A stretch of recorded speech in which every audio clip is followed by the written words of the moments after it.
Assalamualaikum warahmatullahi wabarakatuh. Saudara-saudaraku sekalian, hari ini kita mau lihat bagaimana situasi kota New York dari atas. Kita ketahui bahwa minggu ini merupakan minggu kelima daripada lockdown yang terjadi di Amerika Serikat. Kita ketahui bersama bahwa di sini pada minggu pertama itu masih digaji oleh perusahaan tempat kerja. Lockdown hari minggu pertama, lockdown minggu kedua juga masih dapat paycheck gaji daripada tempat kita bekerja. Sedangkan minggu ketiga bagi sebagian karyawan di sebagian perusahaan sudah mulai dirumahkan, artinya di layoff, dipecat sementara sampai status lockdown ini berakhir. Kebutuhannya masih jalan begitu, kebutuhan untuk kesehatan, kebutuhan obat-obatan. Namun sebagian dari mereka juga mengambil kesempatan untuk layoff sementara daripada pekerjaan.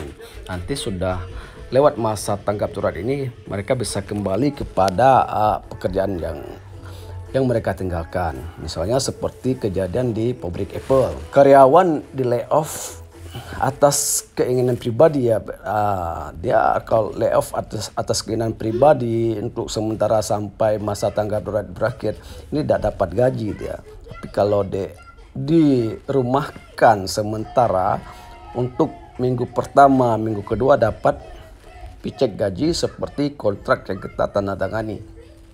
Saya melihat minggu ketiga daripada suasana di Amerika ini, bekerja konstruksi sudah mulai bekerja lagi dengan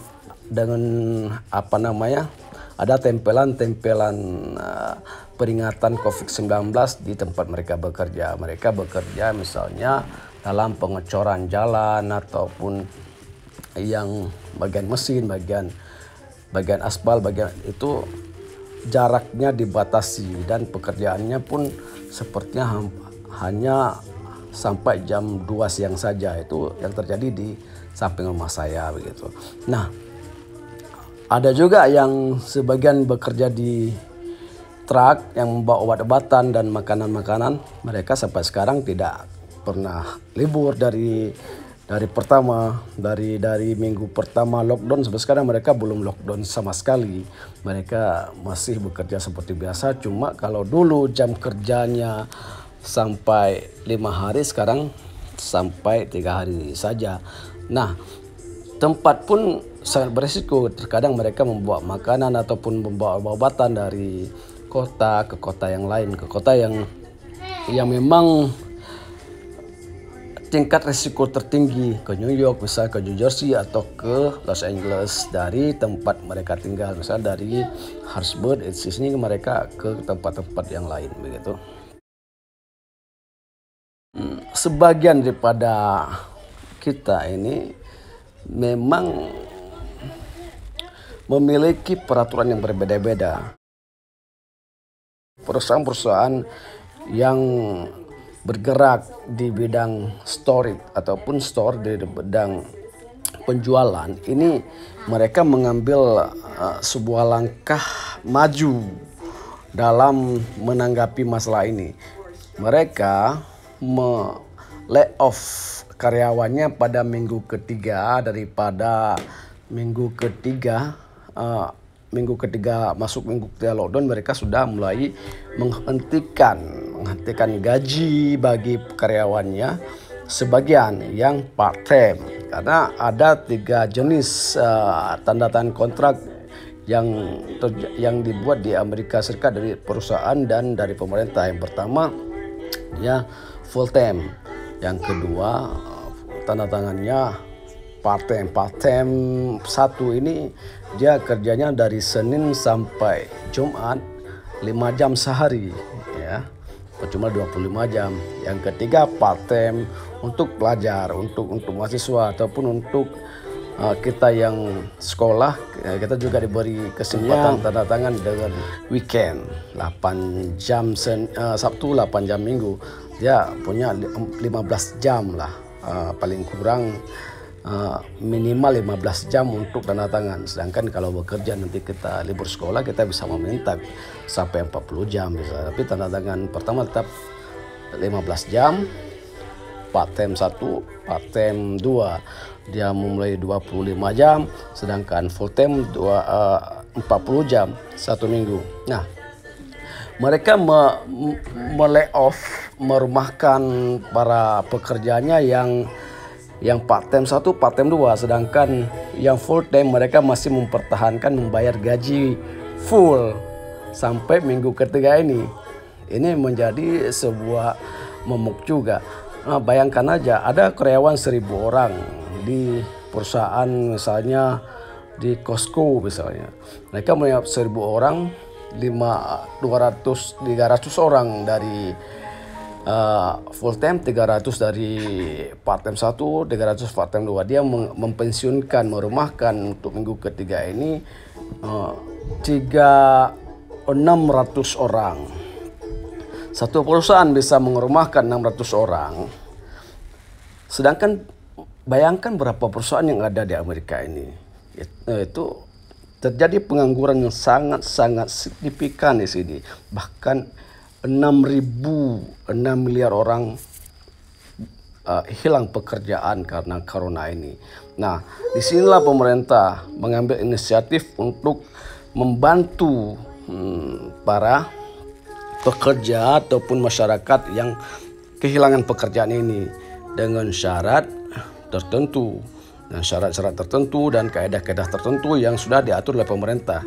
Kita harus login ke web pemerintahan, kita harus daftar. Mungkin dalam sebulan kita akan mendapatkan $1.200 begitu. Tapi semua diatur per bulannya aja begitu. Ini kira-kira yang terjadi di Amerika Serikat hari ini. Nah, kita sekarang melihat bagaimana situasi dan kondisi yang ada di lapangan. Sikon yang terjadi di kota-kota yang sangat parah terjadi COVID-19 ini. Kita melihat bagaimana situasi yang ada di kota New York sekarang, tepatnya di Queen, di sebuah rumah sakit. Ada ini kalau nggak salah di Long Island. Rumah sakit ini sekarang sudah sangat-sangat memprihatinkan dengan banyaknya korban, banyaknya jenazah, banyaknya yang tidak teridentifikasi oleh pemerintah, oleh rumah sakit, sehingga para jenazah ini susah untuk untuk dimakamkan. Maka pemerintah mengambil sebuah inisiatif untuk memakamkan mereka pada kuburan massal. Terkadang mereka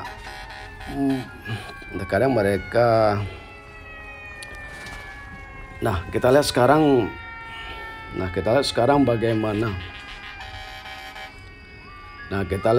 bagaimana situasi di luar. Ini adalah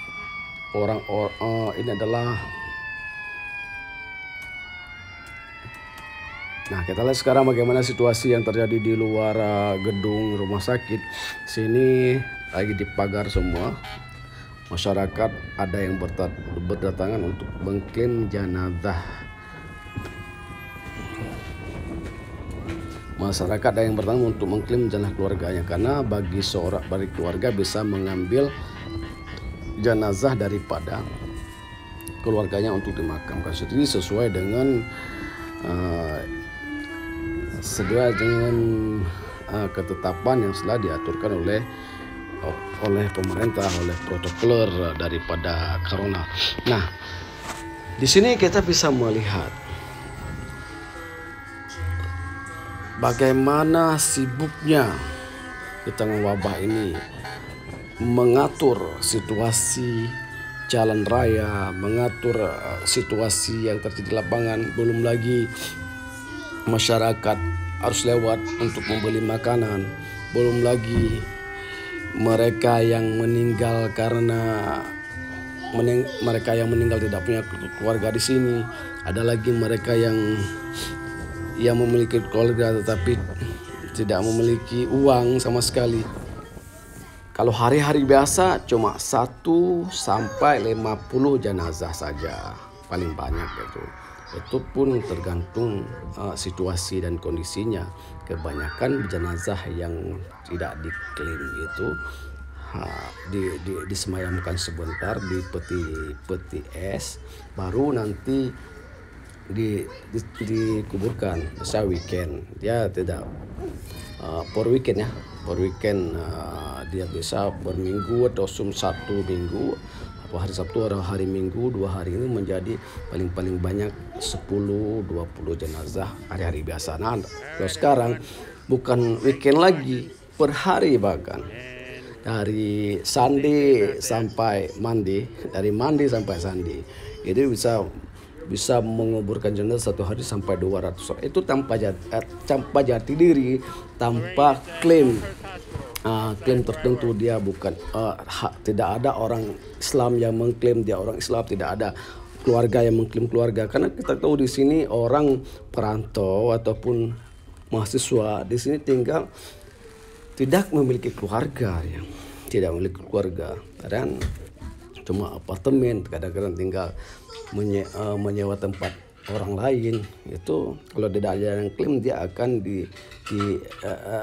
dimakamkan di Heart Island. Nah, dari situlah kita bisa melihat bahwa bergeraknya lembaga-lembaga tertentu, lembaga yang mengurus jenazah tanpa identitas ini LSM-nya bergerak di sini. Ya, bergerak untuk menggalang dana untuk biaya pemakaman dan sebagainya. Demikian yang dapat saya laporkan dari suasana kota, kondisi keadaan yang terjadi di lapangan, bagaimana proses penguburan jenazah COVID-19 ini dan bagaimana situasi kota New York hari ini. Wabillahi taufik wal hidayah. Wassalamualaikum warahmatullahi wabarakatuh.